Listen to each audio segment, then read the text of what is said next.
Singapore, tiny island, big history. This place has seen it all, from ancient times to modern marvels. We're talking way before skyscrapers and Michelin-starred chicken rice, folks. Picture bustling markets, narrow streets, and a community thriving on trade.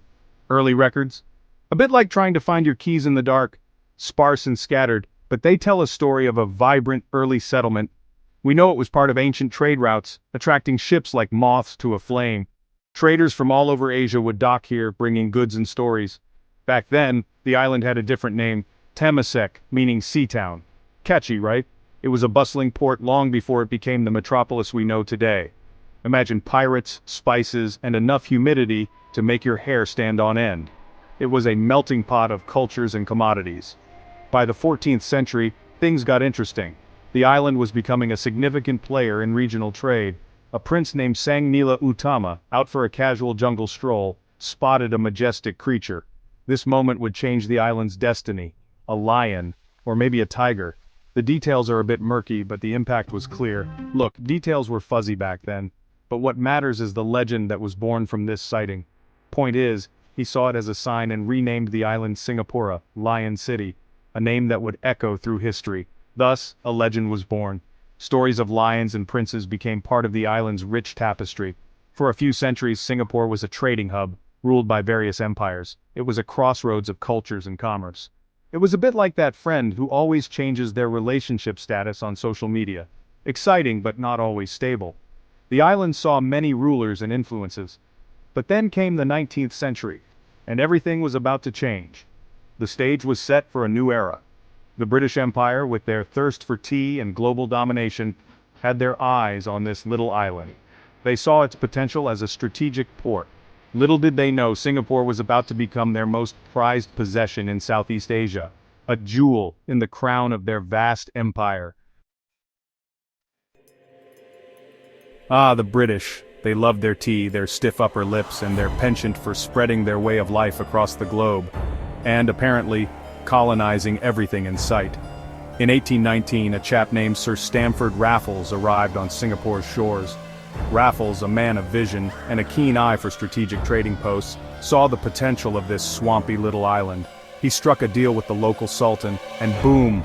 Singapore became a British trading colony. The Brits got busy building ports, schools, and other essential infrastructure to support their growing influence. And administrative buildings. They even introduced cricket, because what's colonialism without a spot of afternoon tea and a game that takes 5 days to finish?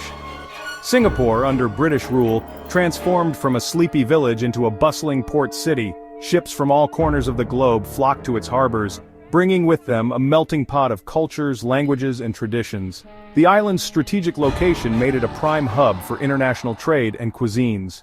The island became a fusion feast, a testament to its strategic location and the Brits' insatiable appetite for trade and conquest, let's be honest. But not everyone was thrilled about this whole colonial arrangement. Local populations had their own ideas about how things should be run. And then came a little event called World War II, which really threw a wrench in Britain's colonial aspirations. The war changed everything, reshaping the global order and setting the stage for Singapore's eventual path to independence. World War II, a global conflict that reshaped nations and altered destinies. Not exactly a picnic, was it? The devastation was immense, and the world would never be the same. Singapore, occupied by the Japanese, learned the hard way that freedom isn't free. The occupation was brutal and left deep scars.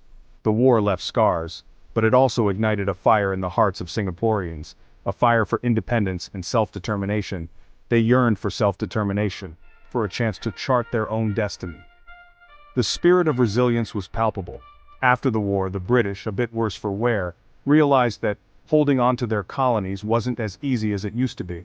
The winds of change were blowing.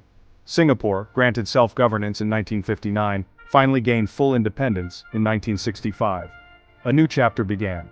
Enter Lee Kuan Yew, Singapore's first prime minister, a man with a vision and a plan. This wasn't your average politician. Lee was determined to transform Singapore. Lee was a visionary, a pragmatist, and a leader who wouldn't take no for an answer. His leadership was transformative. He inherited a nation with no natural resources, a divided population, and an uncertain future. The challenges were immense. His solution? Transform Singapore into a meritocratic, multiracial society with a focus on education, discipline, and economic growth. a bold vision for a new nation. Section 4. From Third World to First Economic Miracles and Hawker Centers. Turning a tiny island with no natural resources into a global powerhouse sounds like a tall order, right? Not for Lee Kuan Yew and his team. They implemented policies that attracted foreign investment, nurtured local industries, and transformed Singapore into a manufacturing and financial hub. They invested heavily in education, recognizing that a skilled workforce was key to their success. And speaking of success, let's not forget about the food. Hawker centers, those glorious open-air food courts, became symbols of Singapore's multicultural heritage and its affordable culinary delights. Singapore's transformation from a third-world nation to a first-world economic powerhouse was nothing short of miraculous. It became known as the Singapore Miracle, a testament to the power of visionary leadership, strategic planning, and a whole lot of hard work. But this rapid development came with a cost. Section 5. The Price of Prosperity. Discipline, Fines, and Chewing Gum. Prosperity, it turned out, loved order. Singapore, under Lee Kuan Yew's pragmatic rule, became known for its strict laws and emphasis on social order.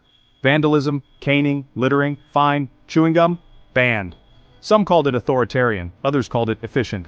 Whatever your stance, there's no denying that Singapore's strict laws contributed to its safety, cleanliness, and overall efficiency. The city-state became a model of urban planning and social engineering, albeit one with a healthy dose of rules and regulations. The government, always practical, argued that these measures were necessary to maintain social harmony and ensure a high quality of life for all. And you know what? It worked. Singapore consistently ranked among the world's safest and cleanest cities, attracting tourists and investors alike. Section 6. A city on the world stage, global hub and tourist magnet. Fast forward to today, and Singapore is a shining beacon of modernity and progress. It's a global financial hub, a technological powerhouse, and a tourist magnet. Millions flock to experience its gleaming skyscrapers, lush gardens, world-class shopping, and of course, those legendary hawker centers. Singapore has become a global player, hosting international summits, attracting multinational corporations, and punching well above its weight on the world stage. It's a testament to the power of human ingenuity, strategic planning, and a little bit of that Singaporean discipline.